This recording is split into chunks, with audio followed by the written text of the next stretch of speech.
Okay, so now I need my supply voltage, right, and the ground down here. So again, I go to pick the component. So I'm pressing the insert button, and right, so for now, things like voltage source, your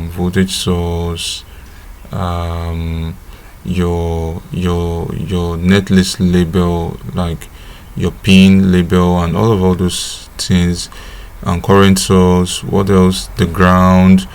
You don't need, you don't have them available, or you don't need to pick those ones from the PDK library. So that's where the scheme library comes in. So all those generic devices, you pick them from scheme. Why those foundry specific devices? For instance, so those things you're going to be fabricating. For instance, I'm not going to be fabricating the voltage source. I'm just going to be using the voltage source for my simulation. That's it. So I can pick that one from a scheme. But if I know I'm going to fabricate anything, if I know anything would be part of my GDS file that I'll send to the foundry for fabrication, then I would have to pick such device from the PDK library. I don't know if you guys get. So for voltage source, I'm not fabricating a voltage source, so, and it's not part of a voltage source. The voltage source is not part of the CMOS inverter as a whole. Then I'm not going to be picking that from. I don't even think it's available in the PDK library. But for devices you have available both in a scheme and the PDK, so how do you know where to pick from? Just ask yourself, am I going to be fabricating? Is this part of the when you want to fabricate what you're doing, is it going to be part of that device? Will it be part of what you're going to be fabricating? So if no, you can just pick from the scheme library. Or another question you can ask, what is that device like inherently part of what you're designing, or it's just only useful for your simulation? So if it's just useful for your simulation, that's all it's playing, that's the role it's playing, then you just pick it from the scheme.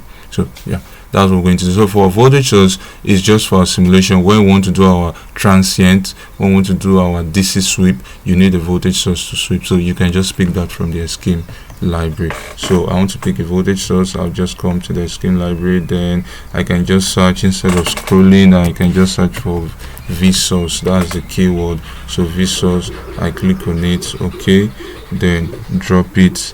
So I need two voltage sources, one for the VDD and the other for the gates input. So all I need to do is I just come here, I select, that is, I can just duplicate what I have already. You select by clicking on the device, then you go to your keyboard and just press C on your keyboard, C, then it get copied. Yeah, it's simple. I think I prefer shortcuts like this. Yeah, that's that. So now one of this will be for VDD, the other will be for the gate. So instead of me just doing a wire, so I can just come here, do a wire. I try to bring this to the VDD. I can do that. It's valid, but I don't want to do that.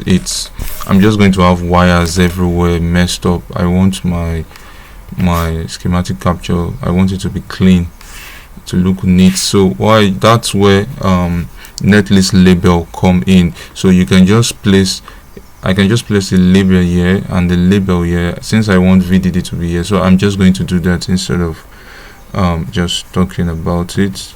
So first, let me just do a short wiring here. I stop, and let me just do for the two.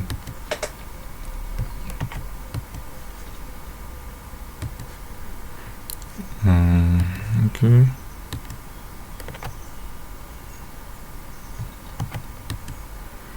and for this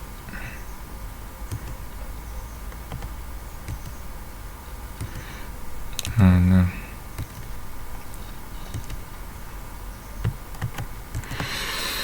okay, so all I just do now, it's since electrically I want this node, so this will be VDD, right?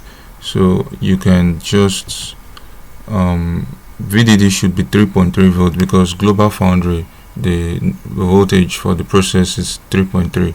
you get max of that. You can use anything maybe a little slightly below that, but not exceeding the 3.3. For skywater it's 1.8. so I'll just come here, I double click on that device. So for skywater you want to be making it 1.8, right? But for global foundry I'm just going to be using 3.3 volts. So okay, so that's the VDD. And you know, how do I know the VDD? Where do you know to put the VDD? And you know, the arrangement matters. If you check the arrangement of the MOSFET, this is the PMOS. You can see source, the bulk, the gate, the drain. So for the PMOS, for the end CMOS inverter, the source of the CMOS, that's what is connected to the VDD. So that's why I ensured the source is up here. You get, for your case, if the source wasn't there, you have to flip it so that you have the source up there. Then the drain is closer to the power than the source of the NMOS and so on. So you want to also take note of the arrangement. Then so since I want this, so this is the VDD voltage source, right? So I want this node of this PMOS here to be electrically connected to this node, so without doing any physical wiring. So all I just need to do is to give them the same node labeling. I will label them the same way, so to the simulator they are electrically connected. You get, so again, the label we need, it's also a component, it's also an object. So you need any objects, you go to where you select components and you pick the object. So pressing the insert. So the label pin, it's not part of what you're going to be fabricating, right? So you just go to the NMOS. It's just going to be used for simulation, that's all. So you go to the scheme, you don't go to the PDK library. So I just go to this scheme library, not this one reading GF180 PDK. No, I just want to show. So I'll just go to the scheme, so which is this. I'll just click on it. So devices. So what I'm looking for is what is called lab pin. So this lab pin, this one, it's the same thing for skywater too. It's just an scheme object, so it's same thing even on skywater. So to rotate, I want this to be vertical. So to rotate, I think the shortcut is shift R. Then again, I want to move it down to this point. I ensure it's selected by clicking, just clicking on it. Then I press M for move. Then I connect. So I need this also here, right? I need similar thing here, but their labeling will be different. I need it also here. So I just need to copy. All I need to do is copy. So copy. I need it several other places too, so I'll just copy this multiple times. So you want to copy, you select by clicking, then you just C for copy, C, then it's copied. Same thing, C for copy and copied. I also need to label the output node. So first let me do a wiring here to just bring it out. So then C for copy. This time around I want it to be horizontal, so you do the rotate again, so shift R. Then I want to move it to this point. then make sure it's selected by clicking on it, then M for move on your keyboard. You press M on your keyboard after selecting, then you move it. Then lastly, so now you need to label them. You're just saying XXXX everywhere, so just you need to label the node. So this voltage source here is our VDD voltage source, right? So just click on the pin, the label, then you come here where you're saying XX, so whatever you want to label it as. So I call it VDD, right? So VDD, yeah, so let me, it's not showing fully because there's no space. Let me zoom out a little, so that will be Control Z. Yeah, so VDD, I also want this place to be VDD. You know, we want them to be electrically connected, right? So I edit this to VDD. So this way, this node here is electrically connected to this voltage source here, VDD. Then this second voltage source, like I said, it's for our gates, the inputs. So I can just label this to be Vin. So Vin, right? And this node, this voltage source should be electrically connected to the gate of the CMOS inverter, right? So all I need again is the label. So I need this very label, right? So I just select it, C for copy, copied already. Maybe you want it to be horizontal, maybe you could just do, first there is no space here, let me just try to move these guys away. So you want to move a whole, like if you want to move composite objects, that is, like now you see this object is made up of the voltage source and this label pin. You get, you want to do that, you need to select everything at once to move everything at once also. So if you just select the voltage source, you just be moving the voltage source alone, but I want to move everything, so I just select, so how do you do that? You just try to drag your mouse over it. So you right click, no, you left click, and you try to drag your cursor over the area where the object is, and everything gets selected. Then again M for move, and it's been moved. So the same thing, drag, left click, hold the left button, then drag the cursor over the area to ensure the whole area is covered. What you want, it's covered, then it gets selected, then M for move, you move it. So I'm just going to be doing Shift R for this guy so that it can be vertical, horizontal, then I move it. Let's just do a little wire. Okay, so I still need some things here. I want to do some adjustments. So M for move, I just move this a little. Okay, so we need ground pin here. So this guys needs to be grounded. This voltage source needs to be grounded. Then, you know, for the CMOS inverter, the source of the mosfet needs to be grounded. So from here you can see that.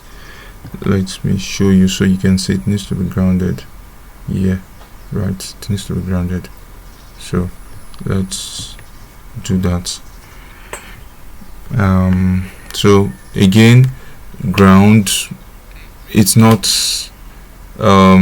really part of the whole fabrication thing. You're not going to be, when the IC is fabricated, there will not be a pin called ground. It's an external thing to the whole I don't know if you get, again, that will just be useful for the simulation.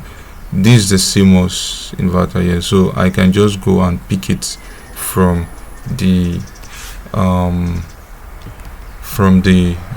scheme library, so which is not from the Skywater library or the Global Foundry library. So from here So device, so I'm looking for ground, so G and D for ground, then select.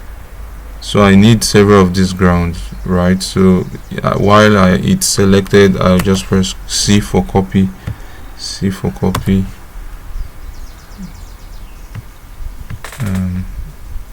but yeah, so that's it, C for copy. Yeah, but not digital copy actually. Maybe that's a dry joke.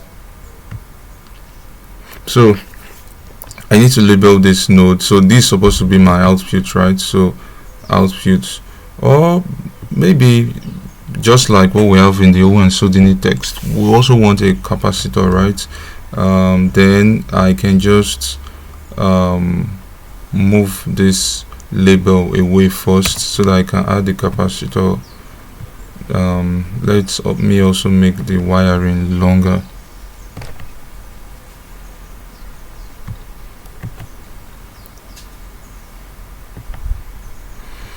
Then so yeah, so I go pick capacitor. At this point here, capacitor, you may want to fabricate the capacitor too, you get.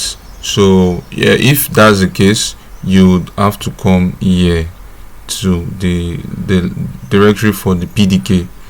That will be your skywater PDK. Mine is showing the global foundry PDK. I have to come here and search for capacitor. But that capacitor, for this work, there's no intention of fabricating it.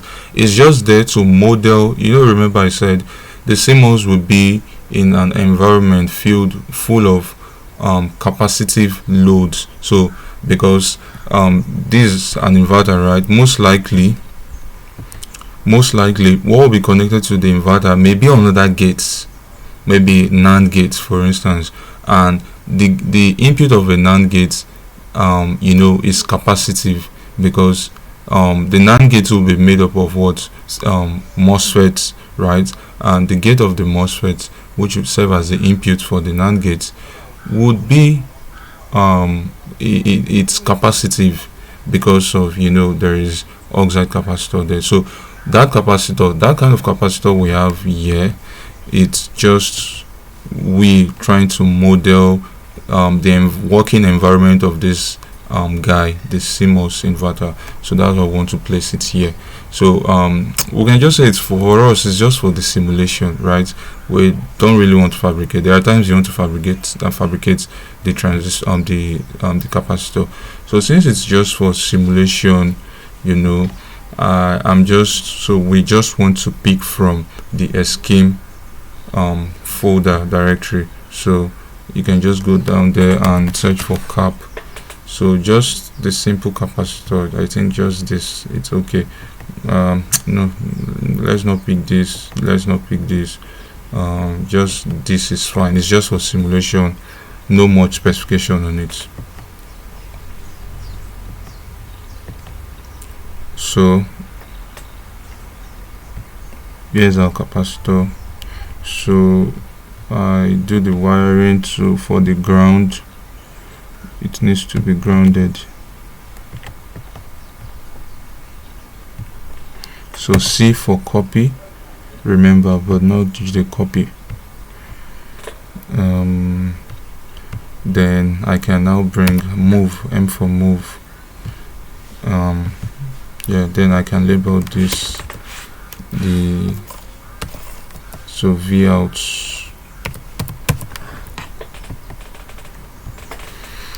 So what should be the value of this capacitor? Right, currently the value of the capacitor is 1P, so that was 1 picofarad, right? So it's left to you. Okay, you may be like, okay, so what's the expectant load, right? So if maybe it's going to be connected to a NAND gate, and maybe you're expecting that the capacitance of that gate would be one value, you just fix it there. So let's say for our own case, let's say it's up to 12 picofarad, let's just say so, or let's say it's up to 10. Let's just use 10 pico. So yeah, that's that for that. So yeah, it seems we're done. Yeah, but one more thing, remember, so you can see the bulk is not wired yet. So from your device physics, what you've learned so far from device physics, the bulk usually of the PMOS, you know, we makes it connected to the highest power. We try to connect to the highest power. Again, your device physics should tell you why. Generally, you don't want a conduction to happen between the source and the bulk.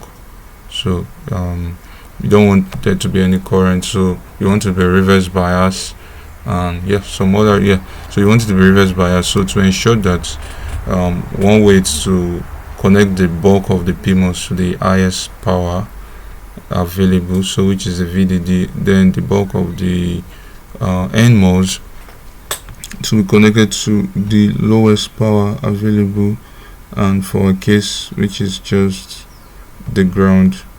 So is there any other time that the lowest power may not be ground? Yes, it's possible. For dual supply voltage power rail, for dual supply power rail, there are some, maybe that does not apply here for digital, but maybe for analog you may have, instead of just ground here, you may have a negative supply down here. Most times we want to do that to get more voltage. So if you just have only 2.5 volts and you want more voltage of like 5, up to 5, so instead of, and maybe 5 single voltage is not available, you can use 2.5 for the VDD and use minus 2.5 for the for the VSS. Yeah, but for this case the VSS is ground, just maybe zero reference. Yeah, so I think, yes, for the whole electrical wiring here, I think we're done here. Yeah, and I would just like to check time. I know I have used too much time. Okay, so let me stop here.